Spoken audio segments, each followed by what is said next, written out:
Bismillahirrahmanirrahim. Assalamualaikum warahmatullahi taala wabarakatuh. Alhamdulillahi rabbil alamin. Nahmaduhu wa nasta'inuhu wa nastahdihi wa nastaghfiruhu wa natubu ilaih. Wa na'udzu billahi min shururi anfusina wa min sayyiati a'malina. Man yahdihillahu fala mudilla lahu wa man yudlil fala hadiya lahu. Asyhadu an la ilaha illallah wa asyhadu anna Muhammadar Rasulullah. Sayyidina Muhammadar Rasulullah sallallahu alaihi wasallam. اللهم صل صلاة كاملة وسلم سلاما تاما على سيدنا محمد الذي تنحل به العقد وتنفرج به الكرب وتقضى به الحوائج وتنال به الرغائب وحسن الخواتيم واستسقى الغمام وجه الكريم وعلى آله وصحبه ومن تبعهم بإحسان إلى يوم الدين. Alhamdulillah, syukur pada Allah Subhanahu wa taala dapat lagi kita menyambung pengajian ulum Quran yang kita akan membacakan insya-Allah setiap hari Ahad dan hari Rabu sepanjang bulan Ramadan, dan kita mungkin tidak target untuk khatamkan kitab ini pada bulan Ramadan tahun ini, dan insya-Allah kita akan bacalah setiap kali pada bulan Ramadan insya-Allah. Jadi kita akan baca kitab Al-Qawaidul Asasiyah fi Ulumil Quran, ta'lif al-Imam Al-Allamah Al-Muhaddits As-Sayyid Muhammad Ibn Alawi Al-Maliki Al-Hasani rahimahullah wa radhiya anhu wa ardah. Qala radhiyallahu ta'ala anhu, pada bicara berkaitan dengan haddul Quran. Jadi kita telah sampai pada perbahasan tentang haddul Quran. Had maksudnya ta'rif. Maksudnya ta'rif bil had. Satu istilah dalam ilmu mantik. Haddul Quran, al-Quran lughatan ma'khudun min al-Qur'i. Jadi qur' maksud dia wawal jam'u. Jadi maksud daripada qur' tu maksud dia al-jam', menghimpun. Dia kata para ulama lughah, perkataan yang bermula dengan huruf qa dan ra biasanya memberi maksud bersambung atau bercampur atau berhimpun. Contohnya Corona maksud dia menyambung, ataupun banyak lagi lah dalam bahasa Arab. Jadi Qur'un maksud dia jama'ah. Dan Al-Quran itu sebenarnya kalau mengikut wazannya ialah wazan fu'lan atau ghufran. Mengikut sama seperti wazan ghufran. Dan itu ialah isim masdar yang mengikut wazan ghufran yang memberi maksud qira'ah, memberi maksud bacaan. Itu dari sudut lughah. Wa urfan ataupun wa fi istilah ulama huwa al-kalam al-munazzalu ala sayyidina Muhammadin sallallahu alaihi wasallam al-mu'jizu bi suratin minhu. Jadi itu ta'rif bagi Al-Quran. Jadi ta'rif yang diberikan oleh Sayyid Al-Allamah Al-Muhaddits Muhammad Ibn Ali Al-Maliki memberikan ta'rif yang ringkas. Al-kalam al-munazzal ala sayyidina Muhammad al-mu'jiz bi suratin minhu. Jadi kita boleh fahami Al-Quran dengan ta'rifnya yang bilhad, yang tepat, dengan perkataan setengah ulama mengatakan kalamullah al-mu'jiz. Begitu pun sebenarnya cukup dah untuk memberikan ta'rif Al-Quran. Dan kalau mengikut sebahagian daripada usuliyun memberi ta'rifan bagi Al-Quran, kalamullah al-nazal ala Muhammad al-muftatah bi suratil Fatihah wal mukhtatam bi suratin Nas. Begitu ta'rif bagi surah Al-Fatihah. Baik, jadi apa maksud al-kalam? Jadi setengah kitab menggunakan perkataan kalamullah, bukan al-kalam dengan itlaq. Ya, dia menggunakan perkataan kalamullah. Kerana kalamullah itu perbahasannya panjanglah dalam kitab tauhid. Saya tak nak ceritakan di sini. Kalam lafzinya, kalam nafsinya itu perbahasan pada tempatnya. Jadi kalamullah seperti mana kita faham laisa bi sautin wala bi harfin wala bi taqdimin wala bi ta'khirin, ya, kalamullah al-qadim. Jadi al-kalam itu mengikut cara pentakrifan dari sudut mantiknya ialah jinsun syamilun li jami'il kalam. Jadi kalau mengikut dalam ilmu mantik, satu takrif itu perlu dimulakan dengan jinsun. Jinsun qarib. Kerana jinsun ini tugasnya ialah untuk yajma' al-afrad ataupun yajma' syam, sebab itu disebut syamilul jami'il kalam. Disebut kalam maksudnya jami'il kalam, Sebab itu sebahagian kitab mengatakan terus kalamullah supaya lebih khusus kepada kalam Allah. Wa qauluna al-munazzal ala sayyidina Muhammadin sallallahu alaihi wasallam, yang turun kepada Nabi Muhammad sallallahu alaihi wasallam, istilah dalam ilmu mantiknya ialah faslun. Jadi qaid ini ataupun ayat ini adalah faslun. Dan faslun tujuannya ialah untuk mani', untuk mengetatkan atau apa? Untuk mengkhususkan lagi. Kerana itu jinsun tujuannya jami', dan faslun tujuannya mani'. Jadi itu akan menjadi satu ta'rif yang bilhad. Sebab itu disebut di sini ta'rif bilhad. Jadi itu beberapa istilah yang perlu kita pelajari dalam ilmu mantik lah. Haddun, jinsun, faslin. Faslun ni adalah istilah dalam ilmu mantik. Jadi faslun mukhrijun lil kalamil munazzal ala ghairihi minal anbiya. Jadi perkataan al-munazzal ala Sayyidina Muhammad mengeluarkan jenis-jenis kalam lain yang diturunkan kepada nabi-nabi yang lain. Kat Taurat wal Injil wa sa'il kutubil was suhuf. Itu tentang kalam Allah al-munazzal ala Nabiyyina Muhammadin sallallahu alaihi wasallam. Kemudian kita boleh katakan ini juga faslun. Okay, al-mu'jiz itu faslun juga. Kita katakan faslun thani. Mukhrijun lil iaitu perkataan al-mu'jiz. Apa maksud al-mu'jiz? Maksudnya kalam Allah yang padanya ada mu'jizat. Kalam Allah yang padanya ada mu'jizat. Baik, di sini suka untuk saya terangkan mu'jizat ini mengikut Fadilatul Syekh Al-Imam Asy-Sya'rawi rahmatullah alaih mengatakan kepada kita bahawasanya Al-Quran ini ada dua, kita kata apa, dua wazifah ataupun dua tugas Al-Quran yang utama. Yang pertama, Al-Quran ialah kitabul hidayah. Yang kedua ialah Al-Quran ialah kitabul mu'jizah. Boleh faham yang ni pun okey dah orang.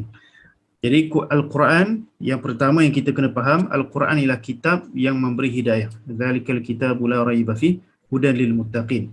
Inna hadzal Quran dalam surah Al-Isra, inna hadzal Quran yahdi lillati hiya aqwam. Jadi tugas Al-Quran ialah untuk memberi panduan, untuk memberi hidayah. Hidayah ada dua maksud mengikut sebahagian para ulama. Antaranya guru saya Syekh Ali Jumaah hafizahullah mengatakan apa maksud hidayah? Hidayah dengan maksud yang pertama adalah dalalah, memberi petunjuk, memberi panduan. Dengan cara Al-Quran itu difahami maka dia dapat memberi petunjuk dan panduan. Dan maksud kedua bagi hidayah ialah at-taufiq. Bermaksud Al-Quran itu bila dibaca maka akan memberi at-taufiq. Apa maksud at-taufiq? Al-qudratu ala ta'ah, kekuatan untuk melakukan ketaatan. Jadi hidayah itu ada dua maksud. Dan wazifah Al-Quran yang pertama iaitu hidayah. Jadi Al-Quran tugasnya adalah untuk memberi hidayah kepada umat manusia. Apakah itu hidayah? Hidayah adalah memberi panduan. Bermaksud manusia baca, faham dan ikut. Yang kedua maksud bagi hidayah adalah taufik. Bermaksud dengan manusia baca, secara automatiknya Allah Ta'ala turunkan taufik, kekuatan untuk manusia beramal. Sebab tu kita baca Al-Quran, pertama untuk dapat taufik, yang kedua untuk mendapat panduan. Itu maksud hidayah. Seperti kita sebut ihdinas siratal mustaqim. Dan kitab-kitab yang terdahulu pun begitu. Kitab Taurat, kitab Injil, kitab Zabur, kesemuanya kitab yang memberi hidayah, memberi panduan, memberi petunjuk. Bezanya Al-Quran dengan kitab-kitab yang terdahulu, Al-Quran ialah kitab hidayah dan dalam masa yang sama Al-Quran ialah kitab mu'jizat. Yang itu tidak ada pada kitab-kitab yang terdahulu. Kerana mukjizat nabi-nabi yang terdahulu luput dengan kewafatan nabi tersebut. Ya, Nabi Musa, Nabi Isa, Nabi Saleh, Nabi Yaqub dan sebagainya. Jadi dengan kewafatan nabi tersebut mukjizatnya sudah habis. Kecuali Al-Quran yang mana apabila Nabi SAW wafat, mukjizat Nabi Muhammad SAW masih kekal dengan kekalnya Al-Quran. Jadi satu-satu mukjizat Nabi Muhammad SAW yang kekal sehingga ke hari ini. Dan maksud mukjizat ni apa? Maksud mukjizat ini amrun khariqun lil 'adah, a'tallahu ala yadin mudda'in nubuwah tasdiqan lahu fi da'wahu maqrunan bit tahaddi. Maksud mukjizah ialah satu perkara yang luar biasa, di luar daripada kebiasaan, yang Allah Ta'ala kurniakan kepada seorang yang mendakwa sebagai seorang Nabi, dan mukjizat itu ada tahaddi. Maksud mukjizat, setiap mukjizat itu mencabar supaya orang musyrikin, orang kafir mendatangkan yang seumpama dengan dia. Jadi apabila adanya Al-Quran bersama dengan kita pada hari ini, maka masih kekal lagi mukjizat itu pada saat dan ketika ini. Mukjizat Nabi Muhammad SAW, perkara luar biasa, perkara yang kita sebut bahasa Inggerisnya amazing, masih ada lagi dalam Al-Quran. Itu yang perlu kita kaji. Aspek mukjizat Al-Quran ni perlu kita kaji. Sebab itu Dr. Muhammad Said Ramadan Al-Buti membuat satu halaqah berkaitan dengan Al-Jadid fi Ijazil Quranil Karim. Apakah mukjizat Al-Quran yang masih lagi ada pada zaman sekarang? Jadi Al-Quran itu la tantahi ajaibuh, antara sifat Al-Quran tidak berkesudahan, keajaiban, perkara luar biasa daripada Al-Quran itu tidak berkesudahan. Cuma tinggal lagi kita jumpa ke tak jumpa, kita baca ke tak baca, kita cari ke tak cari.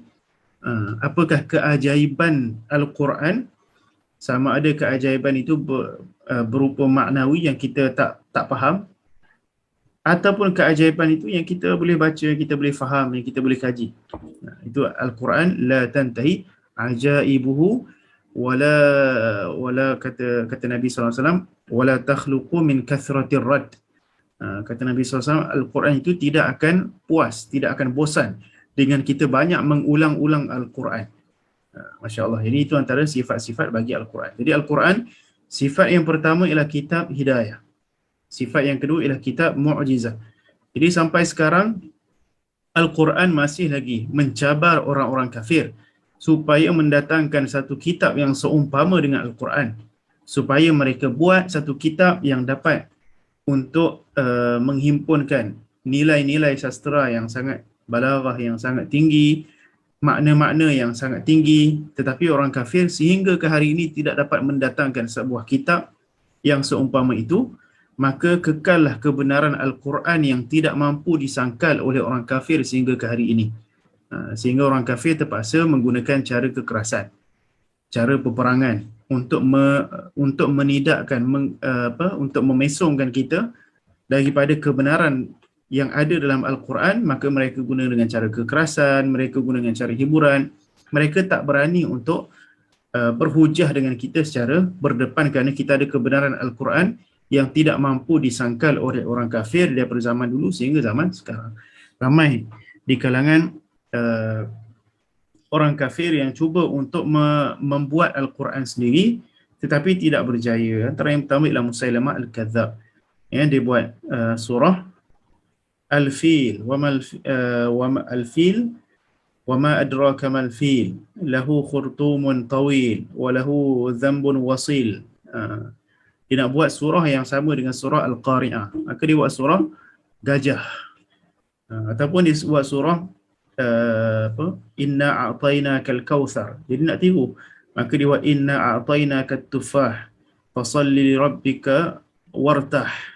Maka kita akan dapati bahawasanya pada surah yang dibuat oleh Musailamah Al-Kadzab terlalu banyak kekurangan. Maknanya rapuh, tidak sama tinggi nilai bahasa dan nilai maknanya sama seperti Al-Quran.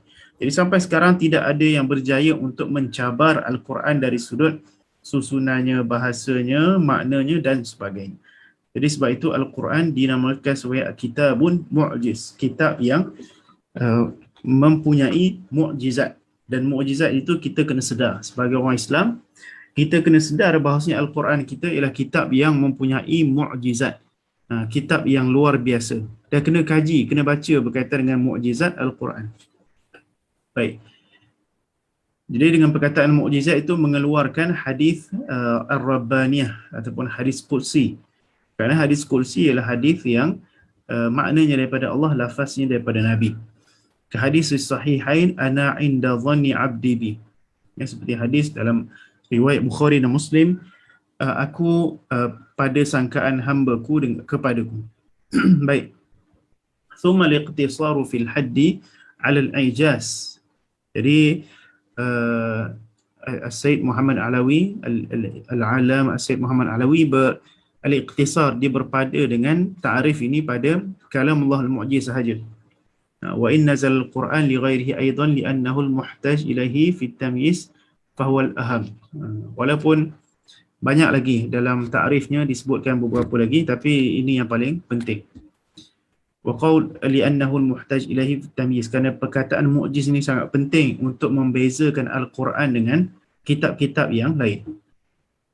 Wa qauluna bi suratin minhu, dan disebut al-mu'jiz bi suratin minhu, kadar mukjizat yang paling sedikit yang boleh untuk difahami daripada ayat Al-Quran ialah dengan satu surah. Satu surah yang paling pendek, iaitu surah Al-Kawthar. Bayan li aqalli ma yahsulu bihil i'jaz, menerangkan kadar yang paling sedikit yang boleh mendapat mukjizat bagi Al-Quran.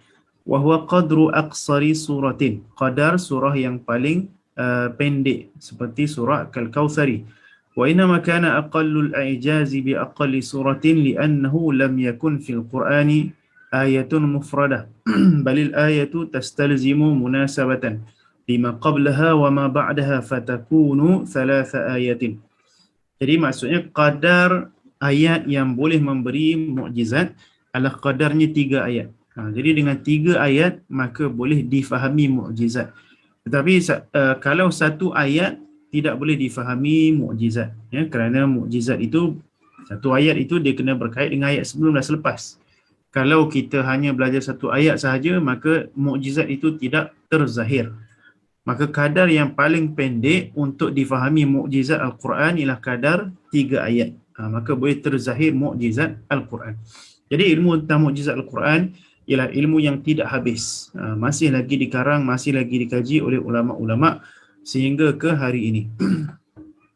Contoh saya bagi satu contoh. Guru saya biasa memberikan tafsiran-tafsiran yang baru bagi Al-Quran. Antaranya saya pernah dengar daripada Syekh Al-Allamah Al-Muhaddith Muhammad bin Ibrahim Abdul Ba'ith Al-Kattani Al-Iskandari. Dia pernah sebut maksud bagi ayat daripada surah At-Takwir, iaitu surah idza syamsu kuwirat wa idza nujumu kadarat wa idza jibalu suyirat. Perkataan wa idza wuhushu husyirat, perkataan wa idza wuhushu husyirat bermaksud apabila binatang-binatang liar dihimpunkan. Kalau melihat kepada surah At-Takwir itu mengikut kalau tak silap saya, satu asar daripada Ibnu Abbas mengatakan awal surah At-Takwir itu, ya, ada 12 sumpahan, ya, ada 12 idza. Idza yang pertama ialah berkaitan dengan tanda-tanda berlakunya kiamat. Dan idza yang kedua ialah apabila telah berlaku hari kiamat. Dan bila kita melihat kepada 6 idza yang pertama dalam surah At-Takwir, antaranya ialah wa idzal wuhushu husyirat. Maka itu adalah satu tanda kiamat. Jadi apakah maksud apabila binatang-binatang liar dihimpunkan? Maka itu ditafsir oleh guru saya, Syekh Fadilatul Syekh Muhammad bin Ibrahim Abdul Ba'ith Al-Kattani, mengatakan apabila binatang liar dihimpunkan itu di mana? Itu maksudnya di zoo. Maksudnya apabila telah banyak zoo di akhir zaman ini, maka itu ialah tanda berlakunya kiamat. Diambil daripada ayat surah At-Takwir. Sama juga dengan ayat wa idzal 'isyaru 'uttilat dalam surah yang sama. Dan apabila isyar itu maksudnya daripada perkataan asyarah. Isyar itu maksudnya seekor unta yang bunting 10 bulan. Itu maksud isyar. Uttilat maksudnya ditinggalkan, dibiarkan. Wa idzal 'isyaru 'uttilat. Jadi kita bila memahami ayat itu, wa idzal 'isyaru 'uttilat, para mufassir ataupun ulama-ulama zaman dahulu seperti Al-Qurtubi, At-Tabari memberi tafsiran wa idzal 'isyaru 'uttilat ialah huru-hara yang berlaku pada hari kiamat sehingga manusia meninggalkan harta mereka yang paling mahal, iaitu unta yang mengandung bunting 10 bulan. Wa idzal 'isyaru 'uttilat, dibiarkan. Itu tafsiran para ulama yang silap. Adapun beberapa orang guru saya antara Syekh Al-Jum'ah hafizahullah menafsirkan wa idzal isyaru ubtilat, bermaksud apabila binatang-binatang tunggangan sudah tidak dijadikan sebagai kenderaan. Apabila berlakunya revolusi industri, terciptanya enjin petrol, enjin diesel dan sebagainya, maka manusia meninggalkan binatang-binatang sebagai haiwan tunggangan. Maka itu ialah salah satu daripada tanda kiamat yang diambil daripada ayat Al-Quran, wa idzal isyaru uttilat. Jadi apa yang saya nak berikan kefahaman kepada hadirin tuan-puan yang sedang menonton, itu mukjizat Al-Quran. Al-Quran itu setiap zaman boleh ditafsirkan mengikut ijtihad para ulama mufassir pada setiap zaman. Dan setiap zaman maknanya kena. Itu yang hebat Quran ni. Setiap zaman maknanya kena. Sebabnya itu pun maksud dia betul, yang ni pun maksud dia betul. Kerana itu Sayyidina Ali mengatakan Al-Quran hammal du awjuh. Al-Quran ini boleh menanggung banyak maksud. Dalam satu perkataan atau satu ayat boleh mempunyai banyak maksud. Dan kesemua maksud itu betul. Itu hebat Al-Quran. Jadi maksudnya tafsiran-tafsiran ulama tak akan habis tentang Al-Quran. Dan semua tafsiran itu betul dan kena bagi setiap zaman. Itu hebat Al-Quran. Ya. Sebab itu Syekh Sya'rawi rahmatullah alaih, beliau katakan dia hanya boleh bagi khawatir. Kita tak kata tafsir Syekh Sya'rawi. Kerana Syekh Sya'rawi walaupun dia mengajar tafsir, walaupun dia menyampaikan tafsir, tapi dia kata aku tidak mampu untuk menulis tafsir. Kerana kalau ada orang mampu menulis tafsir, maka yang selayaknya adalah Rasulullah SAW untuk mentafsirkan Al-Quran.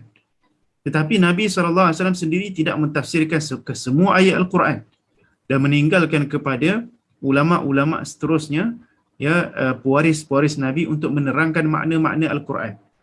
Kerana tidak mampu untuk ditulis tafsir Al-Quran. Itu pendapat Syekh Sya'rawi. Yang boleh hanya ia khawatir. Lintasan-lintasan ilmu yang boleh untuk disampaikan kefahaman tentang Al-Quran.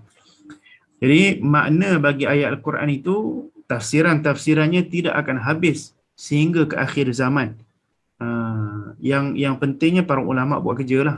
Ulama dia mempelajari ilmu-ilmu alat, ilmu fiqh dan sebagainya untuk mentafsirkan Al-Quran, maka barulah tafsir Al-Quran itu tidak akan Al-Quran itu dirasakan sebagai satu kitab yang lama. Tidak, Al-Quran itu ialah kitab yang menerangkan apa yang berlaku pada hari ini. Baik, panjang pula tu. Baik, balil ayat tu habis ni. Wa zada ba'dhum fil haddi faqala al-muta'abbadu bitilawati. Sebahagian para ulama menambah dalam ta'rif Al-Quran, ditambah dengan perkataan al-muta'abbadu bitilawati. Al-Quran itu menjadi ibadah dengan membacanya. Jadi Al-Quran ada ada hadis yang menyebut bahawa Nabi SAW mengatakan apa Nabi sebut? Nabi kata bukan alif lam mim satu huruf, lakin alifun harfun wa lamu harfun wa mimun harfun. Jadi dengan satu huruf yang dibaca daripada Al-Quran maka akan dapat 10 pahala. Jadi maksudnya Al-Quran ada pahala khusus yang akan diperoleh bagi orang yang membacanya. Maka membacanya menjadi ibadah. Untuk mengeluarkan yang tilawahnya telah dimansuhkan. Ya, perbahasan berkaitan dengan nafsakh ni nanti kita akan ceritakan. Ya, cuma ada ayat yang asalnya ada dibaca tetapi ayat itu telah mansuh. Contohnya ayat asy-syekh wa syekhatu idza zanaya farjumuhum albattah. Maka para ulama mengatakan asalnya itu ialah ayat Al-Quran tetapi telah dimansuhkan tilawahnya, tetapi hukumnya masih kekal, iaitu orang lelaki dan perempuan yang sudah berkahwin, jika mereka berzina maka kedua-duanya perlu direjam. Baik, jadi maka ayat itu membacanya tidak sama pahala seperti membaca ayat Al-Quran. Walaupun itu ibadah juga sebagai ilmu, ya, tetapi membacanya tidak sama seperti ibadah membaca Al-Quran. Habis, itu adalah ta'arif bagi Al-Quran. Kita masuk kepada apakah maksud surah dan apakah maksud ayat. Wasuratu hiya jumlatun minal Qur'ani aqalluha thalathu ayatin. Musammatun bismin khasin laha bitawqifin minan Nabi sallallahu alaihi wasallam bi an tadhkura bidzalikal isma wa tushtaharu bi an tuzkar bidzalikal ismi wa tushtaharu bihi. Baik. Apa maksud surah? Surah ni daripada perkataan sur. Sur ni apa? Sur ni maksudnya pagar. Jadi surah ini ialah pagar yang memagar ayat-ayat Al-Quran dalam satu pagar. Ini pagar Al-Baqarah. Ini pagar Ali Imran. Ini pagar An-Nisa. Ini pagar Al-Ma'idah. Jadi surah dengan maksud pagar, iaitu satu jumlah daripada Al-Quran. Paling pendek adalah surah Al-Kawthar, iaitu 3 ayat. Paling panjang ialah surah Al-Baqarah, 2, 8, 6 ke berapa ayat. Dan musammatin bismin khas. Surah ini dinamakan dengan nama-nama yang khas. Dinama bagi surah semuanya nama yang khas bitauqifin minan Nabi. Jadi surah Al-Quran, nama-nama surah Al-Quran ini adalah tauqifiyah. Apa maksud tauqif? Tauqif ni daripada perkataan waqaf. Waqaf ni satu yang berhenti. Maksudnya kita tidak boleh untuk mengambil nama-nama bagi surah-surah Al-Quran melainkan daripada Nabi SAW. Jadi nama bagi surah-surah dalam Al-Quran ialah yang disampaikan oleh Nabi SAW sendiri dan diambil daripada sahabat-sahabat Nabi yang menyampaikannya. Cuma bi an tudhkara bidzalikal ism, kerana dia disebut dengan nama itu oleh Nabi SAW, wa tushtaharu bihi, dan dia masyhur dengan perkara itu. Cuma dalam satu surah itu, contoh surah Al-Fatihah, surah Al-Fatihah disebutkan oleh Al-Imam Suyuti, tak salah saya ada 20 nama bagi surah Al-Fatihah. Contohnya Al-Asas, Al-Kafiyah, Al-Syafiyah, Ad-Du'a dan sebagainya. Yang disebutkan oleh Nabi SAW nama bagi surah Al-Fatihah 3 je. As-Sab'ul Mathani, Ummul Kitab, Ummul Quran. Tapi yang mana datang lagi, baki lagi 20 tu, Al-Asas, Al-Kafiyah, Al-Syafiyah, apa lagi, Al-Ruqiyah dan sebagainya. Jadi mana lagi datang 20 tu? Kata guru saya Syekh Ali Jummah Hafizahullah, yang lain-lain itu ialah sifat. Yang lain-lain itu adalah sifat. Jadi kalau nama bagi surah itu tauqif, Nabi SAW yang menyebutkan nama surah ini Al-Fatihah, nama surah ini Al-Baqarah, nama surah ini Ali Imran, dan disampaikan oleh sahabat-sahabat Nabi ridwanullah ta'ala alaihim ajma'in. Cuma nama-nama yang lain, nama-nama lain ada yang diambil daripada Nabi SAW juga, dan ada yang para sahabat memberikan sifat bagi surah itu dengan sifat-sifat yang pelbagai. Oleh kerana itu nama bagi surah itu kadang-kadang banyak, bukan satu sahaja. Kemudian kathratul ismi tadullu ala kathratil syarafil musamma. Banyaknya nama bagi satu surah menandakan mulianya satu surah itu. Contoh surah Isra, Nabi sebut surahnya Bani Israel. Surah Bani Israel. Surah Allahumma salli ala Muhammad. Banyak lagi nama bagi surah yang nama pun banyak, sifat pun banyak bagi surah itu. Baik, wal ayatu, habis itu maksud bagi surah. Ayat pula apa? Ayat ni kalau dari sudut bahasanya, ayat ni maksudnya alamat, tanda. Ayat tu maksudnya tanda. Ayatun maksudnya alamatun. Okey. Kenapa dinamakan ayat itu dengan tanda? Kerana setiap ayat Al-Quran ialah tanda kebesaran Allah, tanda kebenaran Nabi Muhammad SAW. Sebab itu dinamakan sebagai ayat. Dan ayat itu digunakan untuk ayat Al-Quran, seperti mana kita bahasa Melayu, kita berkata ayat bahasa Melayu. Al-Quran juga dinamakan ayat juga. Cuma dalam Al-Quran digunakan istilah ayat ni untuk 2 maksud. Istilah ayat digunakan untuk 2 maksud. Yang pertama ialah ayat Quraniyah, yang kedua ialah ayat Kauniyah. Pertama ayat Quraniyah, yang kedua ayat Kauniyah. Contohnya kalau dalam surah Al-Baqarah, walladzina kafaru wa kadzabu biayatina ulaika ashabun nar hum fiha khalidun. Dan orang-orang yang kafir yang mereka mendustakan ayat-ayat kami. Ayat-ayat di situ ialah ayat-ayat Quraniyah. Nah, itu yang dimaksudkan di sini. Ada juga dalam Al-Quran disebut sebagai ayat kauniyah. Ayat kauniyah yang banyak. Ya, contoh dalam surah Ar-Rum kan berapa? 6 Allah Ta'ala sebut. Wa min ayatihi apa? Wa min ayat, saya ingat ini, wa min ayatihi an khalaqalakum min anfusikum azwajan litaskunu ilaiha. Sebelum tu ada satu lagi. Apa ni? Lupa dah. Jadi Allah Ta'ala sebut wa min ayatihi wa min ayatihi wa min ayatihi wa min ayatihi sebanyak 6 kali dalam surah Ar-Rum. Apa maksud ayatihi di situ? Antara ayat-ayatnya.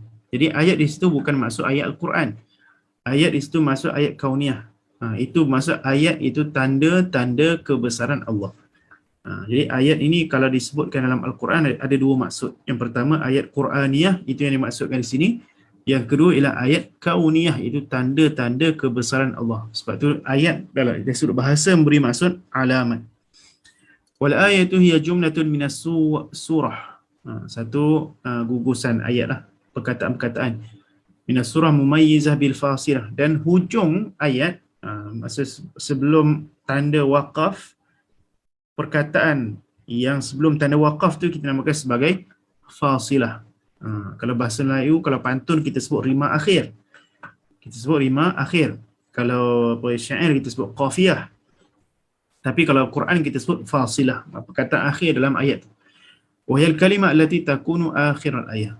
Itu kalimat yang berada di akhir ayat.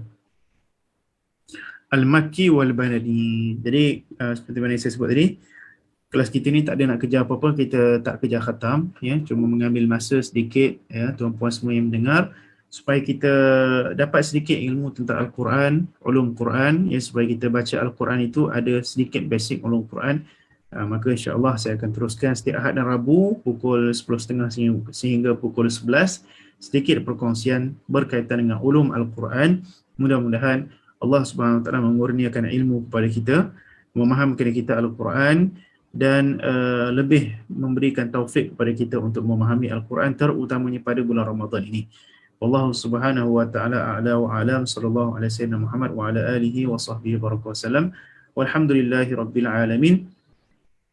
الفاتح إلى صاحب هذا الكتاب المبارك وإلى الإمام السيوطي وإلى أئمتنا الأجلاء وإلى الشهداء والصالحين وإلى حضرة النبي محمد صلى الله عليه وسلم. الفاتحة. أعوذ بالله من الشيطان الرجيم. بسم الله الرحمن الرحيم. الحمد لله رب العالمين الرحمن الرحيم مالك يوم الدين إياك نعبد وإياك نستعين اهدنا الصراط المستقيم صراط الذين أنعمت عليهم غير المغضوب عليهم ولا الضالين آمين. جزاكم الله خيرا. السلام عليكم ورحمة الله وبركاته.